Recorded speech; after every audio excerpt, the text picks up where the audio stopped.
देख रहे हैं हमारा खास कार्यक्रम 22 जिले 22 खबर और मैं हूं आपके साथ रंजना सिंह राठौड़। बुलेटिन का आगाज करेंगे। हरियाणा के डिप्टी सीएम दुष्यंत चौटाला ने किसान आंदोलन को लेकर कहा कि आने वाले दिनों में किसानों से सरकार की बातचीत शुरू होगी। इसके अलावा कच्चे तेल के बढ़ते दामों पर भी दुष्यंत ने कहा कि राज्यों से बातचीत लगातार जारी है और जितना हो सकेगा कटौती होगी। इसके साथ ही निजीकरण को महत्व देने के बारे में भी दुष्यंत चौटाला ने जवाब दिया। नरेंद्र तोमर जी का आज बयान आया है जिसके अंदर उन्होंने कहा है कि फार्मर से दोबारा बातचीत करी जाएगी, विषय पर बातचीत करी जाएगी। मुझे लगता है केंद्र ने पहले भी अधिकतम मांगे जो अमेंडमेंट्स के तौर पर है वो मानी है और आने वाले दिनों के अंदर बातचीत होती है तो अमिकेबली ये मैटर रिजॉल्व पे हो। ने आसपास के राज्यों से भी ये मांग करी कि मिलकर सारे राज्य ये निर्णय ले कि हम सब इसके ऊपर जॉइंटली जो भी रिडक्शन करनी है करेंगे। तो पंजाब के भी वित्त मंत्री को मैंने कहा है, हिमाचल के वित्त मंत्री से भी हमारी बात हुई है। अगर उनकी तरफ से प्रपोजल आता है और जॉइंटली यूटी भी एग्री करती है तो हरियाणा भी जरूर कदम उठाए। हमारी नई Haryana employment and enterprise policy जो आई है, जो 2021 से लेकर 26 तक चलेगी, आज बहुत सी कंपनीज ऐसी हैं जो इन हरियाणा की तरफ देखने लग चुकी है। आने वाले सप्ताह में मारुति से भी हमारी चर्चा चल रही है कि गुड़गांव के प्लांट को वो एक्सपैंड करें और हम उम्मीद करते हैं कि इस वित्त वर्ष के अंदर मारुति भी हमारे प्रदेश के अंदर निवेश के लिए। वहीं एक बार फिर किसान आंदोलन को लेकर नेता विपक्ष भूपेंद्र सिंह हुड्डा ने कहा कि सरकार को किसानों से बातचीत करनी चाहिए क्योंकि बातचीत से ही मसले का हल निकलेगा। बहुत लंबा आंदोलन चल चुका है और सरकार को भी चाहिए दोनों से बातचीत करके इसका समाधान निकालें और किसानों की बात माने ताकि किसान इतने दिनों से जो बैठा है अपने घर पे जाएं, अपना काम संभालें। और अन्नदाता है, अन्नदाता तो अन्न को अब आगे कटाई होने वाली है, ताकि ये बात सुनकर सरकार को तुरंत समाधान निकालना चाहिए। एक सप्ताह के केरल दौरे के बाद हरियाणा लौटे प्रदेश के पर्यटन मंत्री चौधरी कंवरपाल गुर्जर ने मीडिया के साथ मुखातिब होते हुए कहा कि चंडीगढ़ के साथ लगते हरियाणा के मोरनी इलाके में हवा का दबाव बहुत अच्छा है, इसलिए सरकार वहां पर पैराग्लाइडिंग शुरू करने पर भी विचार कर रही है। इस काम के लिए बाकायदा सर्वे और एक ट्रायल भी किया जा चुका है। कैबिनेट मंत्री कंवरपाल गुर्जर ने कहा कि पहले की अपेक्षा हरियाणा का पर्यटन काफी बढ़ा है।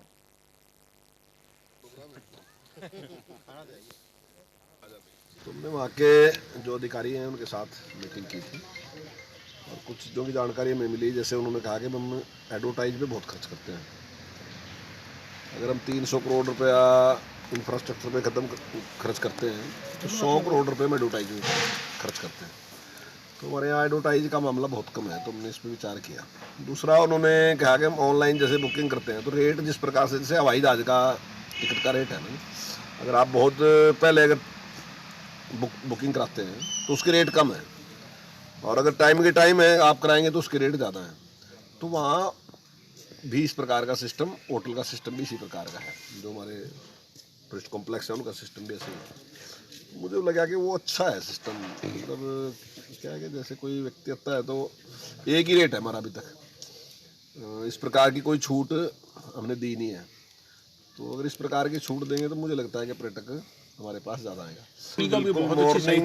मॉर्निंग में हम अभी सोच रहे हैं कि जैसे ग्लाइडिंग का है, अभी मेरे पास एक व्यक्ति आए थे और उन्होंने एक प्रपोजल दिया कि जैसे बैलून है ये, तो वो कुछ लोगों को साथ लेके उड़ सकता है, 4-5 लोग उसमें जा सकते हैं।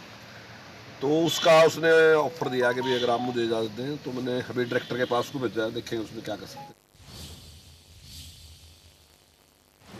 इंद्री हलके के एक स्कूल की छात्राओं के साथ छुट्टी के समय छेड़खानी करने के मामले ने तूल पकड़ लिया है। स्कूल के ग्रामीणों ने जमकर बवाल काटा। हालांकि पुलिस ने शिकायत के आधार पर 2 युवकों के तहत मामला दर्ज कर जांच शुरू कर दी है। गांव वालों ने चेतावनी दी है कि दोषियों के खिलाफ ठोस कार्रवाई नहीं की गई तो इसके परिणाम ठीक नहीं होंगे। आपको बता दें कि इंद्री हलके के एक गांव के सीनियर सेकेंडरी स्कूल में पढ़ने जा रही लड़कियों के साथ 2 युवकों द्वारा आते जाते लड़कियों को छेड़खानी करने का मामला काफी दिनों से चल रहा था और जब इसका विरोध लड़कियों के परिजनों ने किया तो उनके साथ मारपीट की गई और यहां तक कि पिस्टल का बट मारकर उन्हें जख्मी करने की भी कोशिश की गई। लड़कियों के साथ गलत हरकत करने की भी कोशिश की गई थी।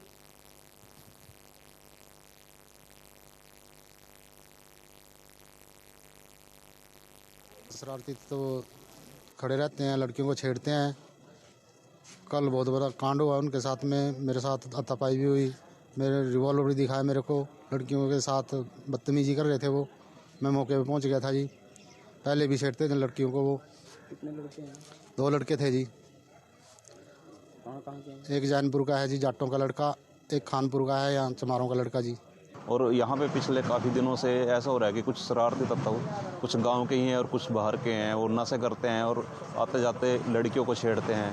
अभी 2 दिन पहले की घटना हुई है, मेरे गांव की, मेरे पड़ोस की लड़के यहाँ पे पढ़ने आती है।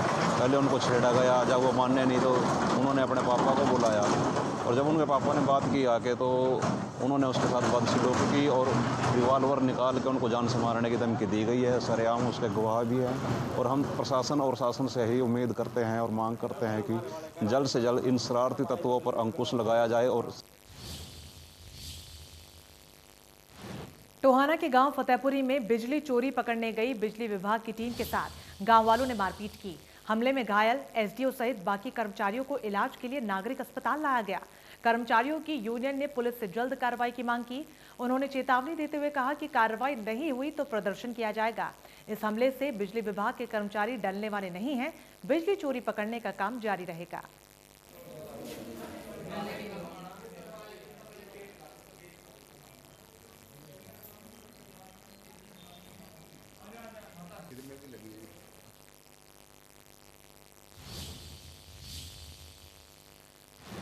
झज्जर के मातोगेट मोहल्ले में रहने वाली एक विवाहिता ने फांसी का फंदा लगाकर आत्महत्या कर ली। मृतका के परिजनों ने ससुराल वालों को दोषी ठहराया और उनके खिलाफ हत्या का मामला दर्ज कराया। डीएसपी ने कहा कि फिलहाल शिकायत के आधार पर मामला दर्ज कर लिया गया है, लेकिन मामले की जांच के बाद जो तथ्य सामने आएंगे उस आधार पर कार्रवाई की जाएगी।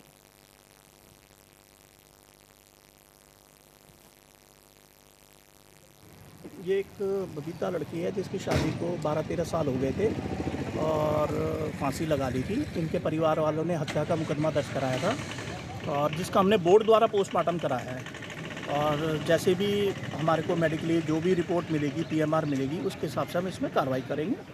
परिवार वालों को यह था कि अरेस्ट है, तो हमने उनको समझाया है और जो भी इसमें लीगल कार्रवाई, जायज़ कार्रवाई होगी वो करेंगे इसमें। ऐसी कई फिल्में आपने देखी होंगी जिसमें एक जिंदा इंसान को आपने जीवित होने का सबूत देना पड़ा होगा क्योंकि सरकारी रिकॉर्ड में उसे मृत घोषित कर दिया गया। हाल ही में आई कागज फिल्म भी उसका एक उदाहरण है। लेकिन फिल्में भी तो असल जिंदगी के वाक्यों से ही जुड़ी होती है ना। तो एक ऐसा ही मामला प्रदेश के कैथल जिले से सामने आया, जहां पर परिवार पहचान पत्र पोर्टल पर एक व्यक्ति को मृत बताया जा रहा है जबकि वो जिंदा है। क्या है ये पूरा मामला, देखिए हमारे इस खास रिपोर्ट में। वैसे तो जगदीश कुमार भले चंगे तस्वीरों में आपको कागजात दिखाते नजर आ रहे हैं, लेकिन उनको जीवित होते हुए भी अपना जिंदा होने का सबूत देना पड़ रहा है। दरअसल माजरा कुछ ऐसा है कि जगदीश कुमार को बनवाना है अपना परिवार पहचान पत्र, लेकिन पोर्टल पर जो डाटा दर्ज है उसके हिसाब से तो जगदीश कुमार की मृत्यु हो चुकी है। जगदीश कुमार जब भी अपना पहचान पत्र बनवाने के लिए सीएससी या नगर परिषद के दफ्तर जाते हैं तो पोर्टल पर उनका आधार कार्ड नंबर डालते ही मैसेज आता है, member is already dead. Mrs की डेथ हुई थी 2018 में और इन्होंने आधार कार्ड मंगवाया था, दोनों ले आओ।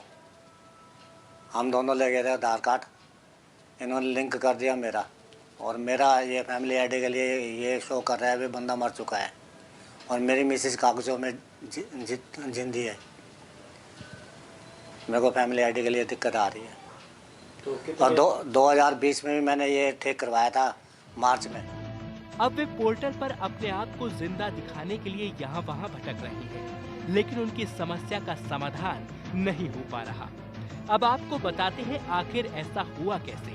वार्ड 27 के डोगरा गेट निवासी जगदीश कुमार की पत्नी का देहांत साल 2018 में हुआ था और उस वक्त डेथ सर्टिफिकेट बनवाने के लिए उन्होंने अपना और अपनी पत्नी का आधार कार्ड आवेदन के साथ लगाया था, लेकिन पत्नी के आधार कार्ड की जगह उनका आधार कार्ड नंबर दर्ज कर लिया गया, जबकि सर्टिफिकेट में पत्नी का आधार कार्ड नंबर लगाना था।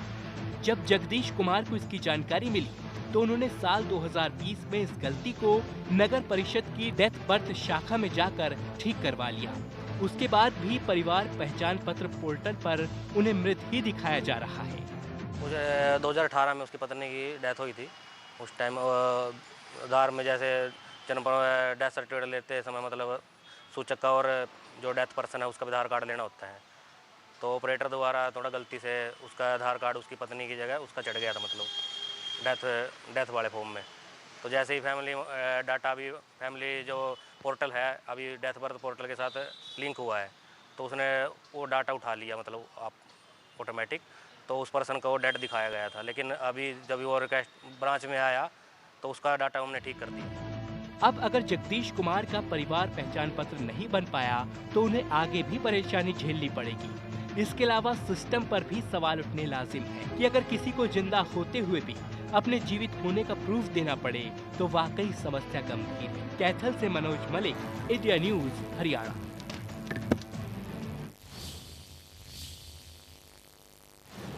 गुरुग्राम में वन्य जीवों की सुरक्षा के लिए अरावली की पहाड़ियों में तारबंदी की जाएगी। साथ ही साथ वन्य जीवों को रोड क्रॉस करने के चलते जो दुर्घटना का शिकार होना पड़ता था उसे रोकने के लिए वन विभाग की तरफ से एक योजना बनाई गई है। हमारे सहयोगी देवेंद्र भारद्वाज की रिपोर्ट देखिए। वन्य जीवों की सुरक्षा को मद्देनजर रखते हुए वन विभाग की तरफ से अब अरावली की पहाड़ियों के साथ साथ मानेसर घाटी में तारबंदी की जाएगी, जिससे वन्य जीवों की सुरक्षा की जा सके। इसके अलावा जो पुलिया बनाने की भी योजना बनाई गई है कि सड़क के एक तरफ से दूसरी तरफ जाने के लिए जो जीव हैं वो आसानी से जा पाएं, किसी तरह की कोई उन्हें दिक्कतें ना आए। किसी तरह से अमूमन तौर पर ये देखा गया है कि रोड पर जो वन्य जीव हैं, चाहे वो गीदड़ है, चाहे लेपर्ड्स है, चाहे दूसरे जीव हैं, जब वो अरावली की इस तरह की पहाड़ियों से जब रोड क्रॉस करते हैं तो उन्हें काफ़ी दिक्कतें होती हैं और इस दौरान कई एक्सीडेंट केस भी हो जाते हैं जिसमें इन जीवों की मौत हो जाती है। इसी को ध्यान में रखते हुए वन्य जीवों की सुरक्षा को मद्देनजर रखते हुए वन विभाग ने लोक निर्माण विभाग को ये एक जो योजना है, इस योजना के बारे में जो योजना तैयार की गई थी उन योजनाओं के मद्देनजर रखते हुए अब इस पर जो काम किया जाएगा वो लोक निर्माण विभाग की तरफ से किया जाएगा। क्योंकि इस तरह की अरावली में चाहे वो गुरुग्राम फरीदाबाद रोड हो, चाहे मानेसर घाटी हो, इन तमाम अरावली की पहाड़ियों के बीच में से जो रोड जा रहे हैं वहाँ इस तरह की दिक्कतें देखने को मिलती हैं। फरीदाबाद गुरुग्राम रोड पर भी इसी तरह से पुलिया बनाई जाएगी और तारबंदी हालांकि यहाँ पहले ही कर दी गई थी और इसी तरह से मानेसर घाटी में करीब 1 से 1.5 किलोमीटर की तारबंदी इसी तरह से की जाएगी, क्योंकि कोई भी वन्य जीव यहाँ अंदर से इस रोड की तरफ ना आ सके, पार करते हुए दुर्घटना का शिकार ना हो। फिलहाल इस पूरी योजना को लेकर वन विभाग की तरफ से जो योजना तैयार की गई थी वो लोक निर्माण विभाग को दे दी गई है और लोक निर्माण विभाग जल्द ही इस पर काम शुरू कर देगा, जिसके बाद कहीं ना कहीं ये कहा जा सकता है कि सड़क दुर्घटना में जो वन्य जीवों की मौत हो रही थी उस पर आसानी से अब रोक लग जाएगी और वन्य जीव सड़क पार करते हुए जो दुर्घटना का शिकार होते थे वो शिकार नहीं होंगे और अब एक रोड क्रॉस करने को एक जगह से दूसरी जगह से वो आसानी से निकल पाएंगे। गुरुग्राम से कैमरा जगदीश तोमर के साथ देवेंद्र भारद्वाज, इंडिया न्यूज। अनाज के भंडारण के लिए एफसीआई गोहाना रेलवे स्टेशन के सामने पार्क की जमीन पर नए गोदाम का निर्माण करेगा। नया गोदाम साइलो तकनीक से बनाया जाएगा। साइलो गोदाम में 25,000 मीट्रिक टन अनाज का भंडारण किया जा सकेगा। नया गोदाम बनाने के बाद एजेंसी को अनाज का भंडारण खुले में नहीं करना पड़ेगा, जिससे बरसात से अनाज खराब नहीं होगा। साइलो गोदाम में अनाज लंबे समय तक भी भंडारण किया जा सकेगा।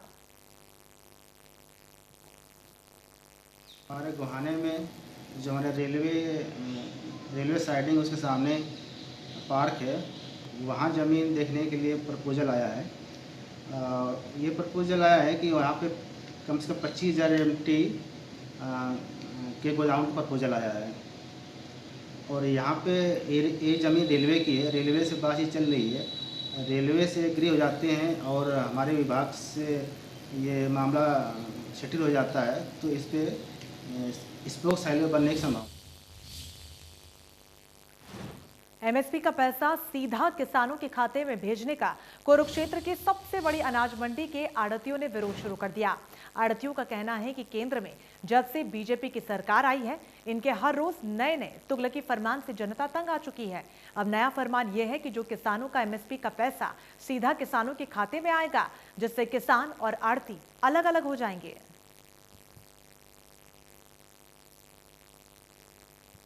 सरकार की अपनी मर्जी है भाई साहब, जो मर्जी करो, हम तो कुछ नहीं कर सकते उसमें। बाकी जिम्मेदार को कोई आपत्ति नहीं है। जिम्मेदार कहता है मेरा आड़ती के थ्रू आए तो आड़ती के थ्रू आ जाए। डायरेक्ट देने का जिम्मेदार डायरेक्ट दे दो, डायरेक्ट दे दो। जिम्मेदार अगर चाहे तो, जिम्मेदार की इच्छा है तो कोई प्रॉब्लम नहीं है। आड़ती को तो क्या प्रॉब्लम है? अगर सरकार चाहे भाई मिले आड़ती के मार्फत ही आना चाहिए तो आड़ती के मार्फत आए। किसान को देना चाहे तो हमको युवकों के फिर जबरदस्ती भी मार्फत आना चाहिए नहीं। रोहतक रेवाड़ी राजमार्ग 71 पर तेज रफ्तार कंटेनर ने ट्रैक्टर को जोरदार टक्कर मार दी, जिसमें ट्रैक्टर के 2 टुकड़े हो गए, लेकिन ट्रैक्टर चालक और सवार बाल बाल बच गए। वहीं कैंटर चालक बुरी तरीके से जख्मी हो गया। सूचना के बाद मौके पर पहुंची पुलिस ने घायलों को अस्पताल में भर्ती करवाया, जहां पर उनकी हालत गंभीर बनी हुई है।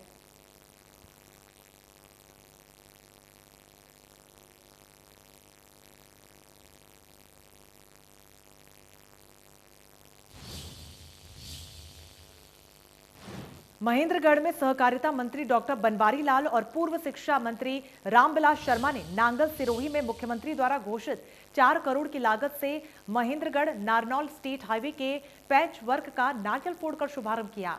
इस अवसर पर सहकारिता मंत्री ने कहा कि ये रोड अच्छा और उच्च क्वालिटी का बनेगा, जिससे लोगों को सुविधा मिलेगी।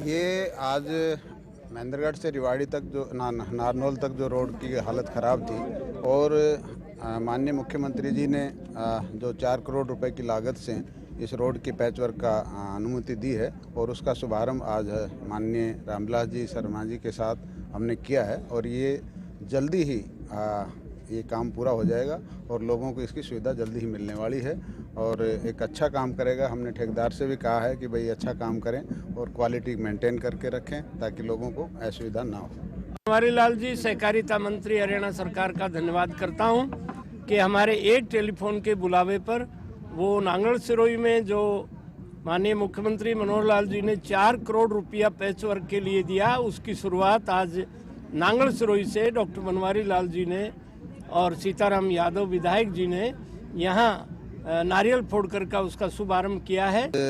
डीसीसीबी महेंद्रगढ़ द्वारा मोबाइल एटीएम का जो शुरुआत की है उसके उद्घाटन के उपलक्ष्य में हम यहाँ आए थे और एक बहुत अच्छी सेवा है जो लोगों को मिलेगी। उनके घर पे ही उनको बैंक की सुविधा मिलेगी क्योंकि कई बार आदमी व्यस्त होता है, बैंक तक नहीं आ पाता और कोई बीमारी जिस तरह से कोविड के टाइम में भी बड़ा सफल हमारा प्रयास रहा कि घर के अंदर ही लोगों को ये सुविधा मिली और बैंक का जो फ़ायदा घर बैठे उठा सकते हैं, तो बहुत अच्छी सुविधा। देखो पेट्रोल डीजल का जो बढ़ने का है वो सरकार के कंट्रोल से बाहर है, वो अलग से है, सरकार इसका नियंत्रण इस पर नहीं। जर्जर हालत में पड़ी फरीदाबाद सेक्टर 11 की रोड का विधायक नरेंद्र गुप्ता ने शिलान्यास किया।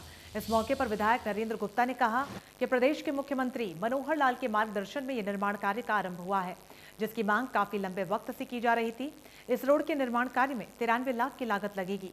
साथ ही साथ उन्होंने ये भी कहा कि हरियाणा का चहुमुखी विकास तेजी से हो रहा है। वहीं विधायक नरेंद्र गुप्ता ने इस निर्माण कार्य को जनता के हित में बताया और कहा कि रोड जर्जर हालत में था।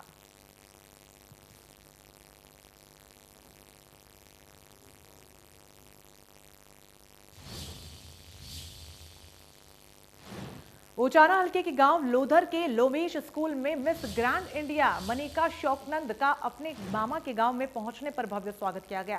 कार्यक्रम में मनिका शौकनंद के साथ उनके माता ममता शौकनंद का भी सम्मानित उन्हें किया गया। हरियाणा सरकार द्वारा मेरा पानी मेरा विरासत योजना का मिस ग्रैंड इंडिया मनिका शौकनंद को ब्रांड एम्बेसडर बनाया गया। उन्होंने इस मौके पर जल बचाने का संदेश दिया। उन्होंने बताया कि प्रदेश सरकार की इस योजना के तहत किसानों को धान की खेती छोड़ने की कहीं परेशानी न हो, इसीलिए राज्य सरकार उन्हें आर्थिक सहायता प्रदान कर रही है। देखिए, जिला जींद की आज मनिका शोकंद जो कि मिस इंडिया का खिताब जिन्होंने पाया है, आज उनका उचाना हल्के के अंदर जो है एक सम्मान समारोह रखा गया। और मैं समझता हूं कि आजकल लड़कियां जो हैं वो लड़कों से हर क्षेत्र के अंदर जो है वो कहीं बेहतर और आगे बढ़ कर के आ रही हैं, चाहे वो IAS का कोई पद हो, चाहे वो IPS का पद हो। बहुत अच्छा लग रहा है, मतलब अपने पूरा परिवार, पूरा हरियाणा, अपने ज़िले का, अपने डिस्ट्रिक्ट का, अपने गांव का नाम रोशन करके बहुत अच्छा लग रहा है। मैं यही कहना चाहती हूँ कि मैं CM सर से बात करने गई थी, तो मैंने अपना प्रस्ताव उनके आगे रखा। उन्होंने मुझे इन एन ऑनर, उन्होंने मुझे इस चीज़ का ब्रांड एम्बेसडर बनाया, तो आगे उनसे बात करती रहूँगी।